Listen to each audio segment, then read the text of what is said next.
Are you wanting to play Commander and just don't know how? Or you need a refresher? Then this is the video for you.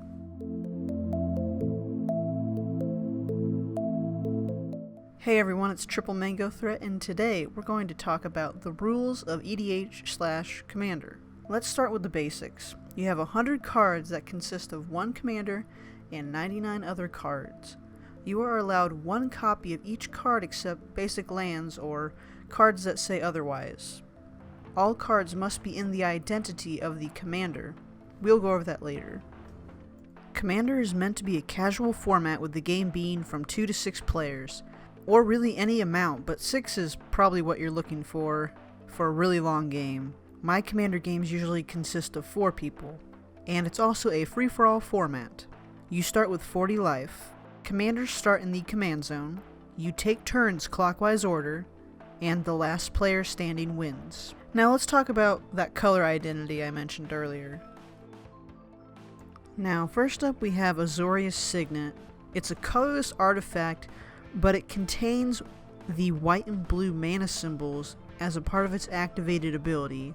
So Azorius Signet's color identity is white and blue. Up next is Reese of the Exiled. It has a green mana cost, but in its activated ability it requires a black mana. So Reese the Exiled color identity is black and green. Archangel Avacyn has a white casting cost, but can transform into Avacyn the Purifier, who has a red color identity. So Archangel Avacyn's color identity is white and red. The command zone has a few rules.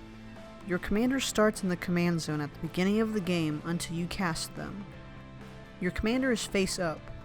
It is casted for its normal mana cost until you cast it again. That means 2 additional generic mana each time you want to cast them from your command zone.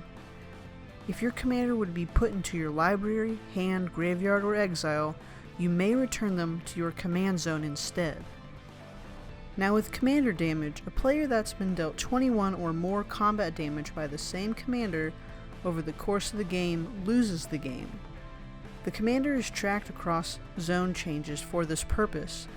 For example, if one player takes control of another player's commander, any damage that commander already dealt is still counted.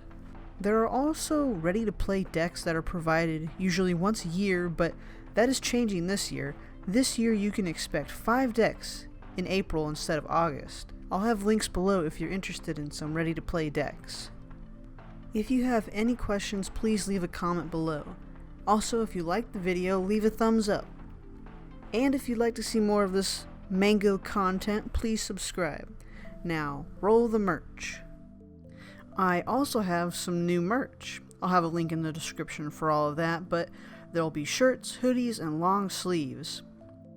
Now this design was made by Bookin with Noah, and he happens to be my husband. Leave a comment on his recent video saying that triplemangothreat sent you, and I think he'd really like that. Now the design might seem a bit weird, but the shirt says the legendary 3%. The 3 being the mangoes in the design, but if you didn't know, Magic the Gathering has about 20 million people playing, and 3% of them is women. 3% of 20 million is 600,000. And I just happen to be one of the 600,000. So if you like the design or want to support this channel, please consider buying one of these awesome clothing items. I'll see you guys in the next one. Peace.